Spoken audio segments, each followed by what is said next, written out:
I discovered a long-distance alignment that leads from France to the United Kingdom. This one begins very close to Chartres, both in time and space.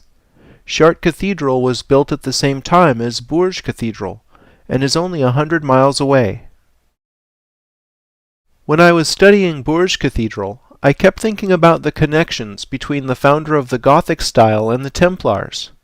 So I drew a line in Google Earth from the central entry of Bourges Cathedral to the entry of Rosslyn Chapel in Scotland. So what?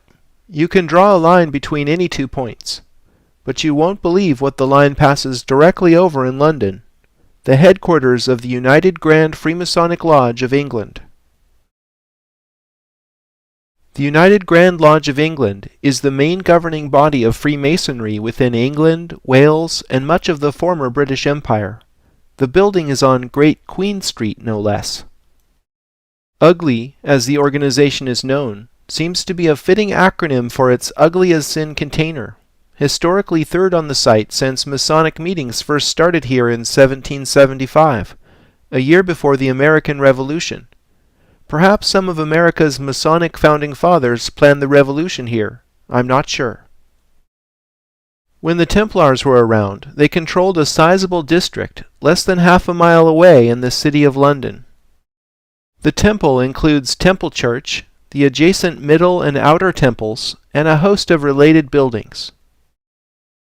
The Templars themselves said they designed the round portion of Temple Church after the Church of the Holy Sepulchre in Jerusalem, which also features a rotunda. Perhaps politics motivated them to claim Christian provenance for their temple.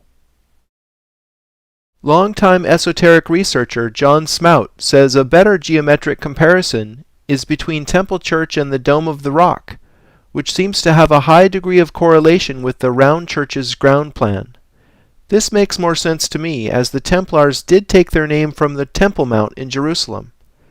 Case in point, they were never known as the Knights of the Holy Sepulchre. Whichever building was ultimately their template, the Templar influence was so powerful that they actually got the Patriarch of Jerusalem to come to London and consecrate Temple Church in 1185.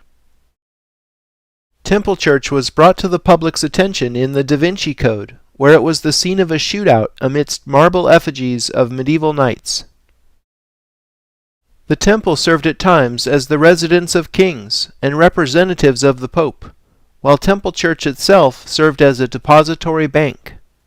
I believe Smout's geometric analysis of Temple Church is right on the money, if you'll pardon the pun. The temple plan is laid out with triangles and squares, which we know from studying Chartres Cathedral have hidden significance.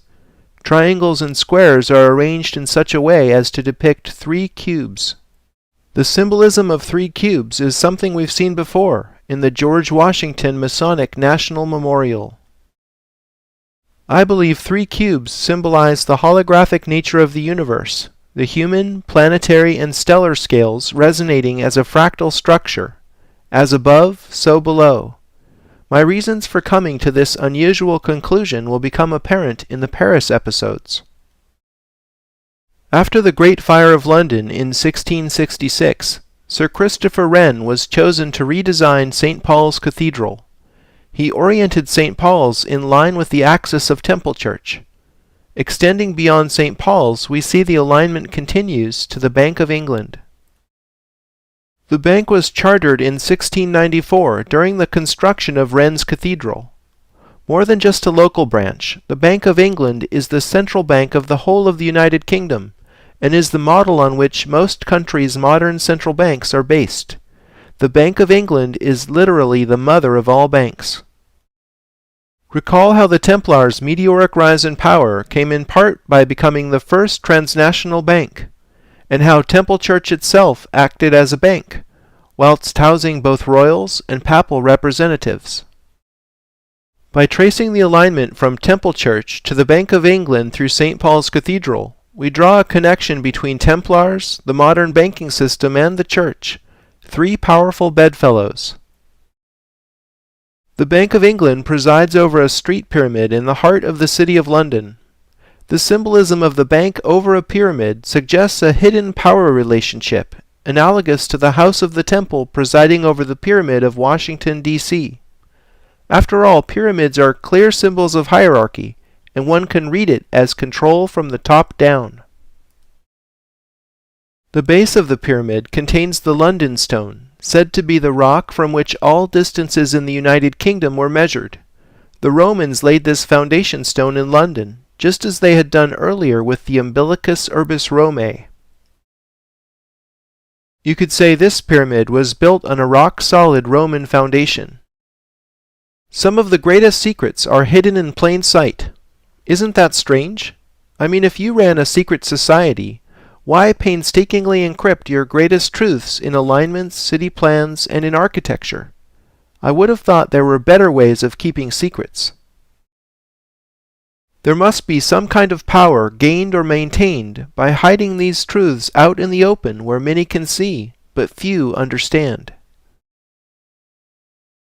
Sir Christopher Wren was a brilliant mathematician, astronomer, geometer, and architect.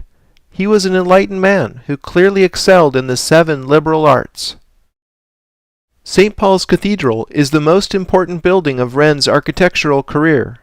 Stephen Skinner pointed out in his book Sacred Geometry that the length of St. Paul's, including its entrance steps, measures 555 feet, and that this distance is equal to the height of the Washington Monument. Recall how triple sixes and fives are encoded in this singular measure, as 6,660 inches equals 555 feet. St. Paul's length therefore symbolizes the relationship between macrocosm and microcosm.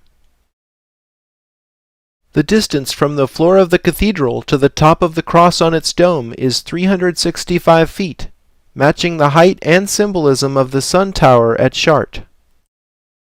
St. Paul's is one of the few places we're not surprised to see the English foot used as the unit of measure.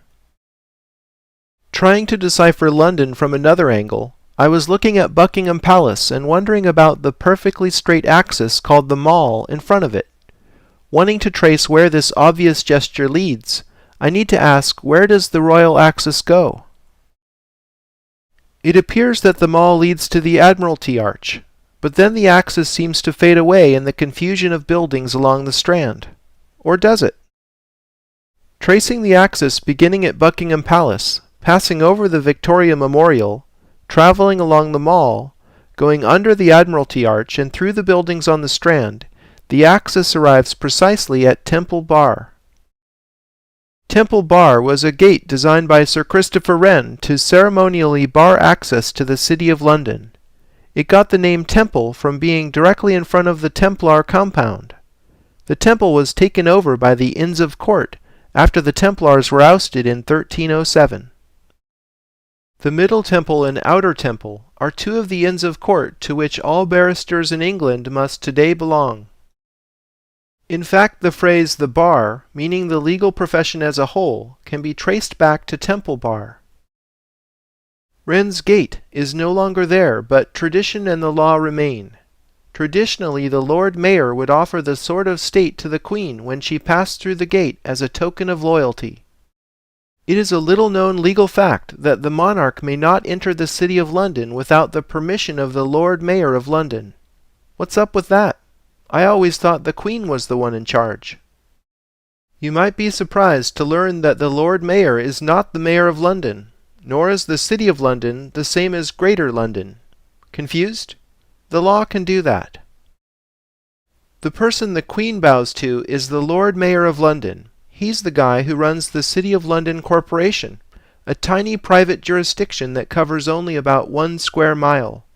The wealthiest square mile on earth, as it's often referred to, is the sovereign state within Greater London, whose boundary closely follows the ancient Roman walls of Londinium. In Isaac Newton's day, there were more than 200,000 souls living within the square mile, but now that figure is down to less than 10,000. Today, the tiny city of London has become a leading center of global finance.